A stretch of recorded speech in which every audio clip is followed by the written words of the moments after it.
Hey, what's going on, Obscure Mic people? It is Bart coming back at you yet again with another microphone video for you. So in this studio today, I have the MXL 990 Blizzard Edition. Little tidbit of information. I owned this microphone when I first started podcasting, and I thought it might be my end-all mic. I thought it sounded good enough to be my end-all mic, and turns out over time, I learned that podcasting and dynamics mix a little better than podcasting and condensers, so I haven't had this for a couple years. Every bit of a couple years. MXL 990, I'll show you what it looks like real quick in the video. It is an all-metal body, metal mesh grill. Looks like a damn pop can. Nice looking microphone though, just an XLR port, no bells or whistles. Nothing special besides the blue LED light that I'm sure you can see shining in front of you right now. MXL 990, these are notoriously available. They're new, about 99 bucks, so right there in that budget condenser arena. But you can get them used for as low as 50, sometimes 40, depending on where you get it from. And man, it's a hell of a deal for that price. Like, by the time you pay $35 for your Neewer or your Xingyu, you could have dropped just a little bit more for an MXL 990, and the 990 is just a solid as they come budget microphone. What else can I say about it? I think it sounds really good in my headphones as we speak, and there's not a lot of reason to want more if you're just starting out as a beginner, but let's go ahead and throw some plosives and stuff into it. I will say the biggest knock on this microphone, I believe the self noise is a little bit above average, so it's not going to be the quietest mic you'll ever own, but it depends on what use case you're using it for. You probably won't notice that self noise in it. It's not that loud. Peter Piper picked a patch of pickled pineapple pizza. Peter Piper picked a patch of pickled pineapple pizza. Not terrible on the plosives. When you get right on top of the MXL 990, this is how it sounds. When you're right on top of the MXL 990, this is how it sounds. Not too boomy, not too crazy. Sounds pretty solid and smooth. Let's go ahead and do some typing on the keyboard. That way you can hear what it sounds like with the keyboard on in the background and someone typing on it, like myself. Sounds like a galloping horse. I'm typing galloping horse, actually. Can you tell? Bet you can't.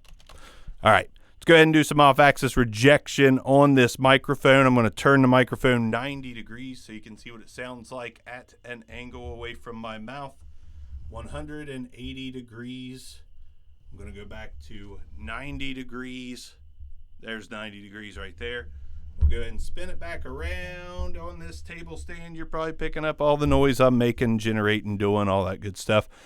Back to the front of my mouth on the MXL 990. This sounds really solid considering you can get it cheap. I got this one in particular in almost mint condition on Guitar Center for $29.95, but I had to pay like $11 shipping. There's a couple dollars tax, but by this time it was all said and done, it was like 45 bucks.